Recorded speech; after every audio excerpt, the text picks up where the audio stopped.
damu ya Yesu inatutakasa, damu ya Yesu inatutakasa, damu ya Yesu inaponya dhambi, Yesu inatuinua, damu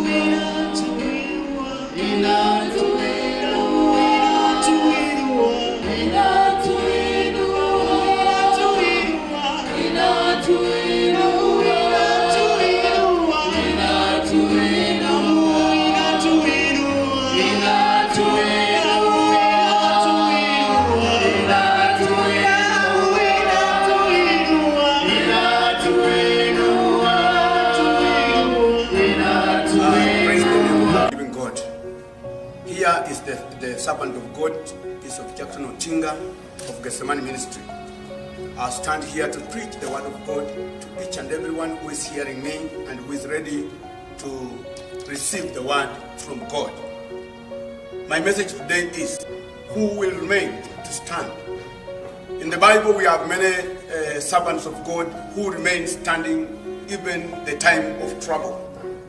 And that time has come to us as preachers of servants of God to show the world that God called us, and He called us to serve Him only. So I am here to speak the word of God, and anyone who is ready, open your eyes, open your ears, and listen from God. Nani atakaye baki akisimama? Who will stand when the things are like this? In 1 Kings chapter 22, when we read from verse 14 to 29, there is a man of God. The name is Micaiah. This man remained standing. Wakati wa tabu ilipofika, Biblia inasema ya kwamba manabii 400 wote walitoa uongo, wakaambia mfalme enda kwa vita, na alipoenda alikufa, maana Micaiah alimwambia utakufa. Na wakati Micaiah alisema utakufa, Micaiah alipelekwa gerezani. Kwanza alipigwa na manabii wenzake makofi, akadharauliwa, akapelekwa ndani ya gereza. Akasema sisi watu 390 tutasemaje ya kwamba mfalme atapita na wewe mtu mmoja useme ya kwamba hataweza kufaulu?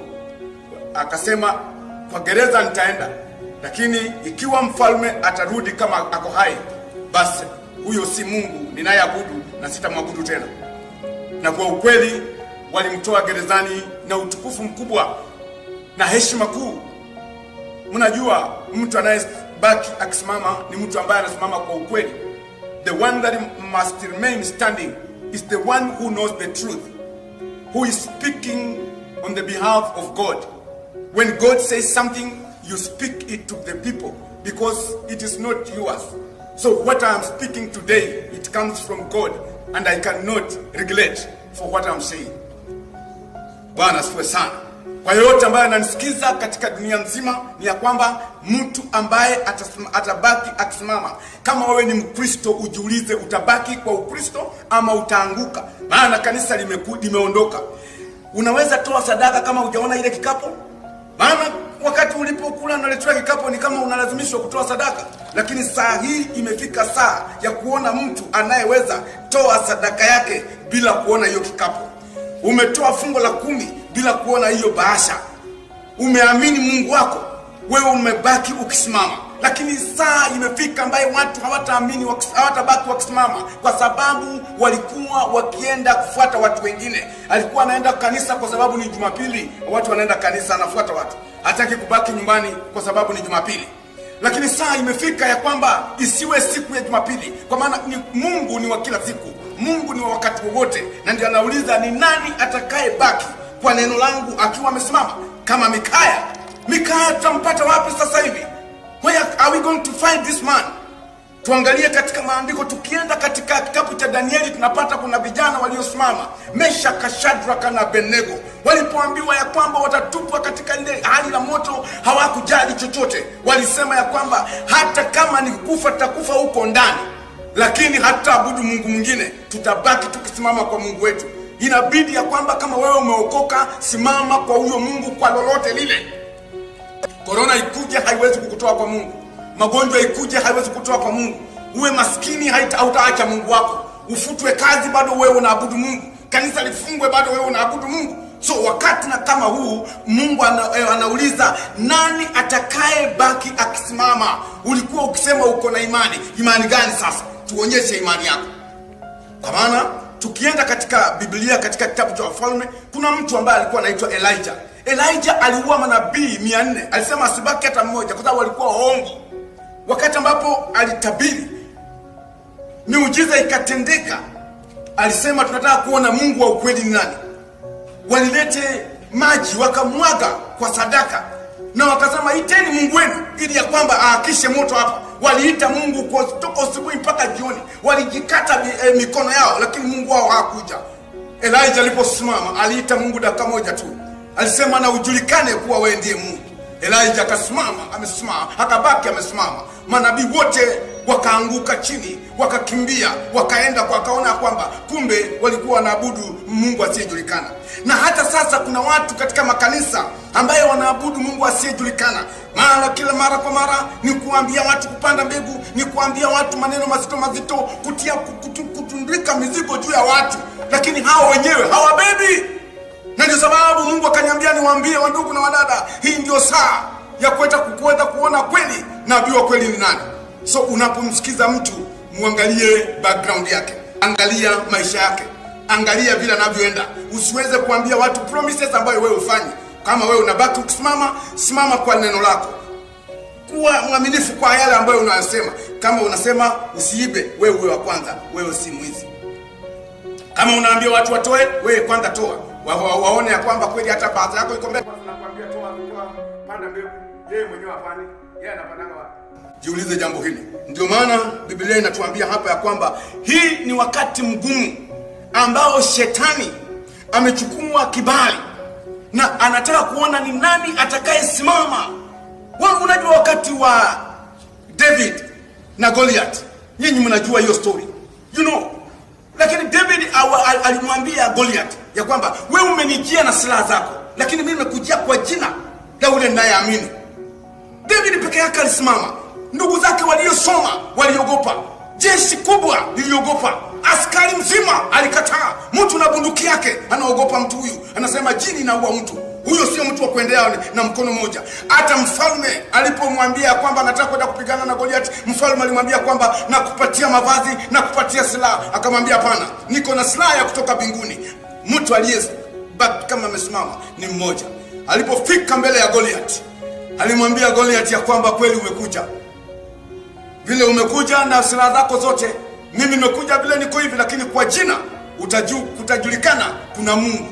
Na saa na wakati imefika ambayo inatakana watu wajue Mungu wao ni nani. Na sasa wanataka kujua Mungu wako. Are you going to remain standing?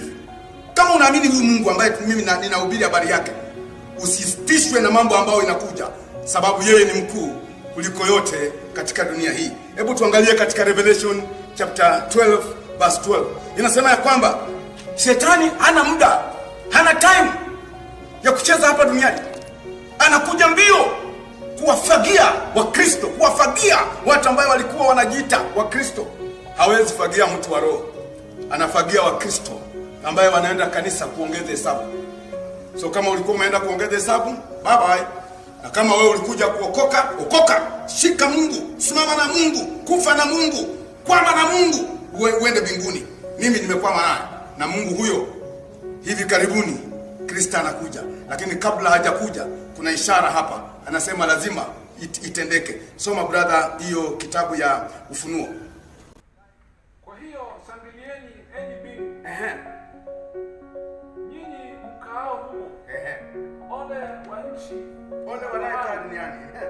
Kwa maana yule ibilisi anashuka kwenu. Anashuka hapa duniani. Mwenye ghadhabu nyingi. Wewe. Akijua ya kuwa hana muda, ana wakati mchache tu. Na hilo joka nilipoona ya kuwa limetupwa katika nchi, limefutwa mwanamke yule aliyemzaa mtoto mwanaume.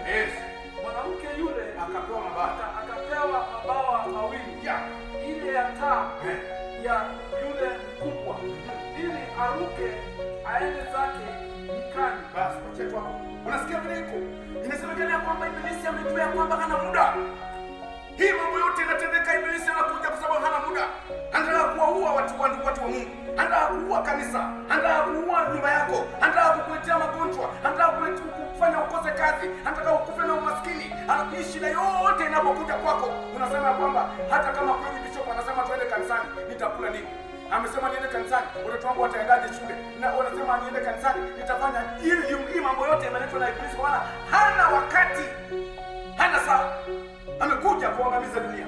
Na kabla haja kuangamiza, Bishop Tinga ametumwa kwako kukuambia ya kwamba ni saa yako kuweza kusimama imara. Ni wakati wako kujijua, kwa maana ikiwa una roho wa Mungu ndani mwako, anakusudia ya kwamba hakuna kitu ambacho kitakuweka chini. Kwa haya yote utapita na utarudi kutoka huko na nguvu za ajabu. Kanisa litasimama na watu watashangaa. Kanisa ambalo tunaenda kuwa nalo after corona ni kanisa la ajabu mno. Watu watakuwa wamejaa kujaa, kwa sababu hata wale walikuwa wanakataa Mungu sasa wanaomba Bishop niombee. Hata nimeona hata walevi wanasema Bishop tuombee. Watu wa mabawa Bishop tuombee. Makahaba na watu ambao wako kwa njia zao mbaya wanasema Bishop tuombee, tuko kwa tabu, maana corona ametumaliza. Na hapo ndipo Mungu alikuwa anataka mfike mahali mkamchue ya kwamba yeye yuko na akona watu aliyetuma dunia hii, na watu wale watakayeendea hao watu watapona. Mtu yoyote atakayeangalia kwa hii msalaba tutakaichonga na kusimamisha, ambayo ndiyo msalaba wa Kristo, hawa watu wote watapona, watatolewa hiyo corona na watabaki kama watu safi, na hakuna kifo kwao, hakuna matatizo kwao. So ikiwa uko mahali popote na unaangalia ujumbe huu, na kuomba ya kwamba please change your mind and trust in God.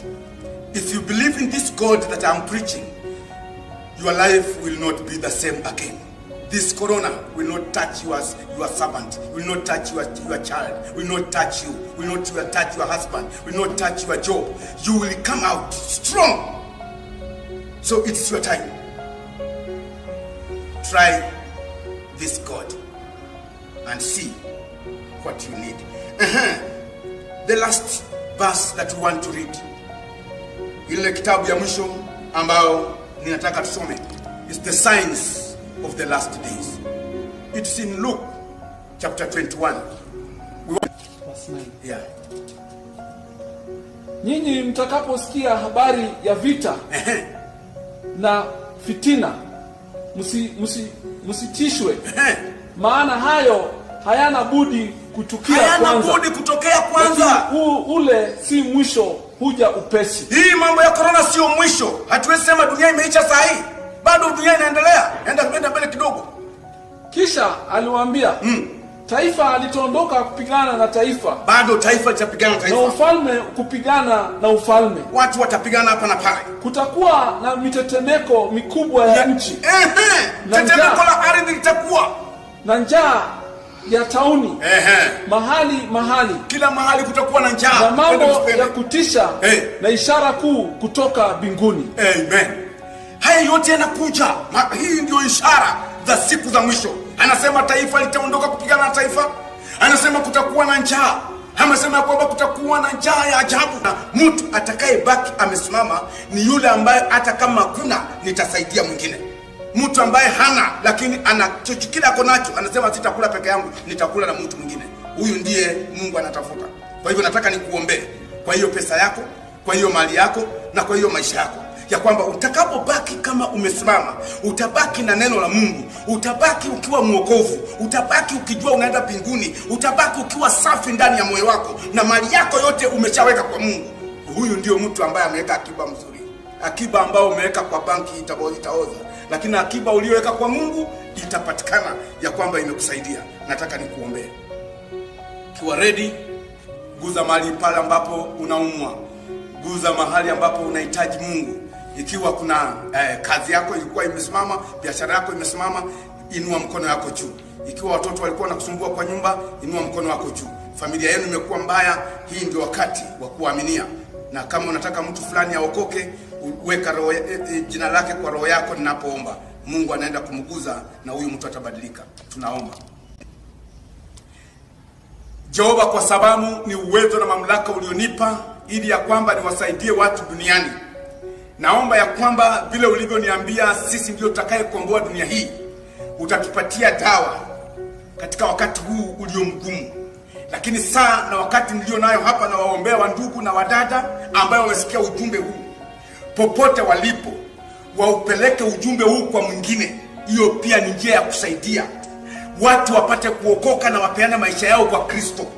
Na walio na mali wagawie wengine, maana ulisema aliye na nguo mbili na apatie kwa jirani, aliye na chakula na alishe jirani. Huyu ndio atakayefika mbele yako na atakayepata zawadi katika ufalme wako. Na ndio maana nawaambia wajitolee na waombee, wabarikiwe, waguswe, wasimame imara kwa neno lako. Kuanzia leo nimeomba kwa wale ambao ni wagonjwa, popote walipo, wawe vitandani, wawe manyumbani, na wameona ujumbe, waponye katika jina la Yesu. Hiyo pepo ya ugonjwa ndani mwao na ing'oa katika jina la Yesu, ishindwe. Baba, ikiwa walikuwa wamefungwa, fungua minyororo hii, wapata amani katika maisha yao, wakutumikie siku zote. Kwa Yesu aliye Bwana na Mwokozi nimeomba. Amen. Mungu awabariki sana kwa kunisikiza katika wakati huu ulio mgumu, na Mungu awe pamoja nanyi popote mlipo. Kwa ujumbe huu, Mungu awalinde. Amen.